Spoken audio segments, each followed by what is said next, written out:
Assalamualaikum warahmatullahi wabarakatuh. Salam sejahtera untuk kita semua. Shalom, Om Swastiastu, Namo Buddhaya, salam kebajikan. Di video ini kita akan membahas tentang persepsi publik terhadap penerapan Undang-Undang ITE atau Informasi dan Transaksi Elektronik.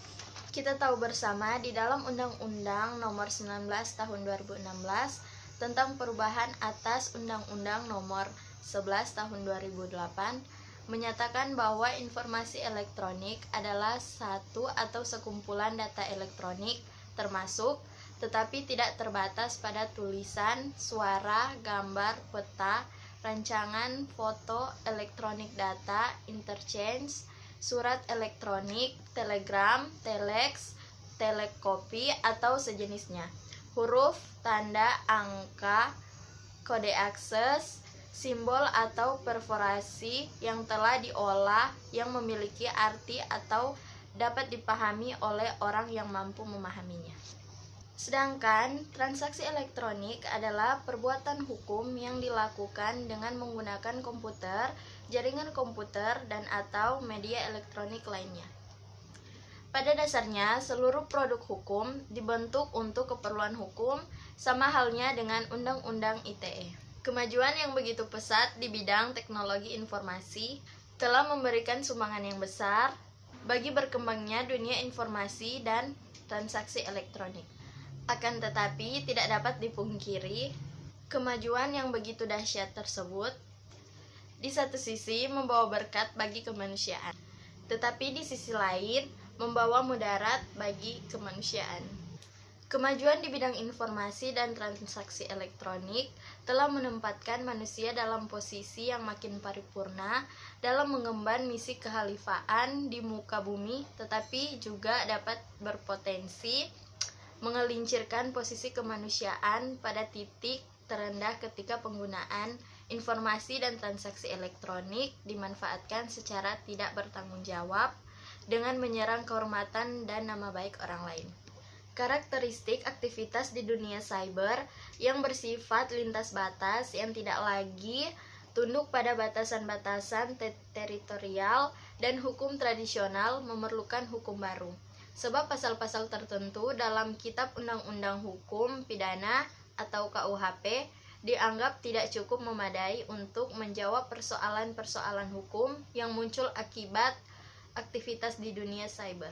Landasan pemikiran inilah yang mendasari lahirnya Undang-Undang Nomor 11 Tahun 2008 tentang Informasi dan Transaksi Elektronik atau selanjutnya disebut Undang-Undang tentang ITE yang diundangkan pada tanggal 21 April 2008. Namun pada tahun 2016 lahirlah Undang-Undang Nomor 19 Tahun 2016 tentang perubahan atas Undang-Undang Nomor 11 Tahun 2008 tentang Informasi dan Transaksi Elektronik. Berdasarkan studi kasus pelanggaran Undang-Undang ITE, yang pertama kali menyedot perhatian publik adalah kasus Prita Mulyasari pada tahun 2009.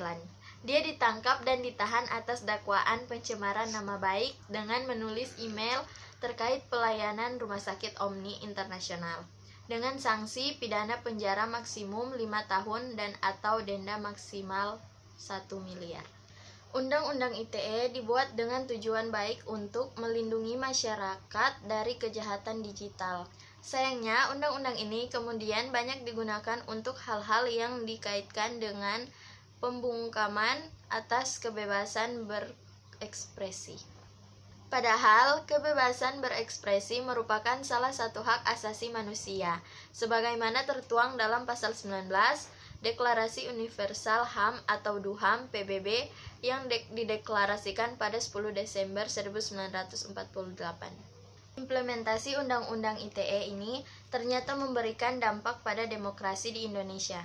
Undang-Undang ITE lahir untuk melindungi masyarakat Indonesia dari kejahatan digital dan pencurian data di internet. Sayangnya, aplikasi Undang-Undang ITE ini banyak mengalami pergeseran. Undang-Undang ITE justru menjadi senjata untuk menjebloskan masyarakat ke penjara atas tudingan pencemaran nama baik. dan digunakan untuk hal-hal yang dikaitkan dengan pembungkaman atas kebebasan berekspresi. Perjalanan panjang Undang-Undang ITE menjadi ironis sebab beberapa pengertian yang tidak sesuai dengan maksud awal undang-undang tersebut.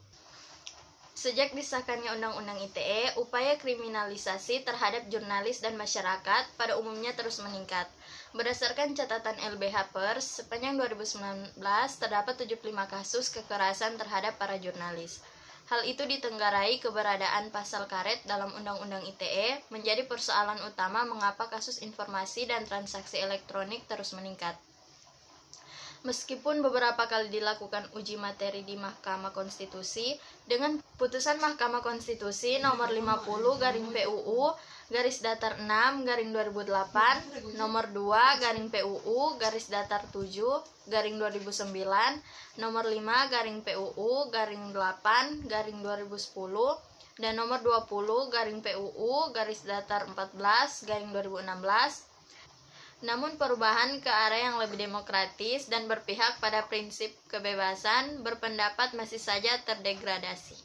Pasal karet soal pencemaran nama baik yang semula sebagai tindakan pidana umum menjadi delik aduan. Meskipun begitu, tetap saja menyisihkan persoalan besar di alam demokrasi. Karena relasi kuasa berperan penting, jadi pemilik modal menafsirkan atas nama baik, terlebih pantuan dari LBH Pers pada tahun 2019 terakhir. Pihak pengadu banyak dilakukan oleh pihak penguasa seperti pemerintah atau wakil rakyat.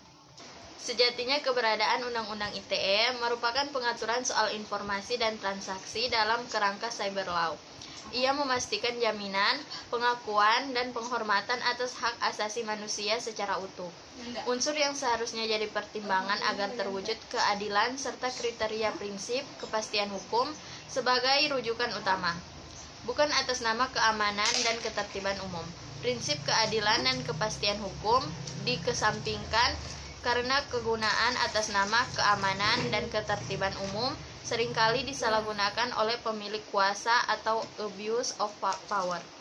Meminjam istilah jargon Habermas, seharusnya ruang kekuasaan atau pemerintahan berada pada public sphere, di mana terdapat ruang dan suasana yang memungkinkan.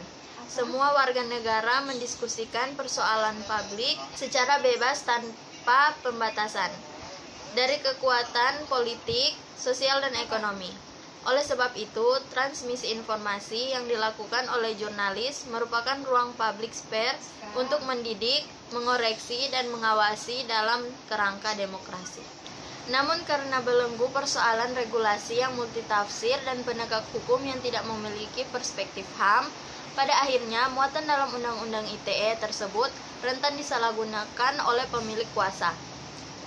Untuk itu, kehadiran buku saku Panduan Penanganan Perkara Informasi dan Transaksi Elektronik bagi Jurnalis dirasa penting kehadirannya untuk memperkuat pemahaman kerangka dasar advokasi, informasi, dan transaksi elektronik dari perspektif HAM. Dalam membahas Undang-Undang ITE, beberapa istilah atau terminologi perlu dipahami dengan baik dan benar, agar penerapan tidak salah. Pesan saya, berhati-hatilah menyampaikan sesuatu sebelum dituduh mencemarkan nama baik. Thank you.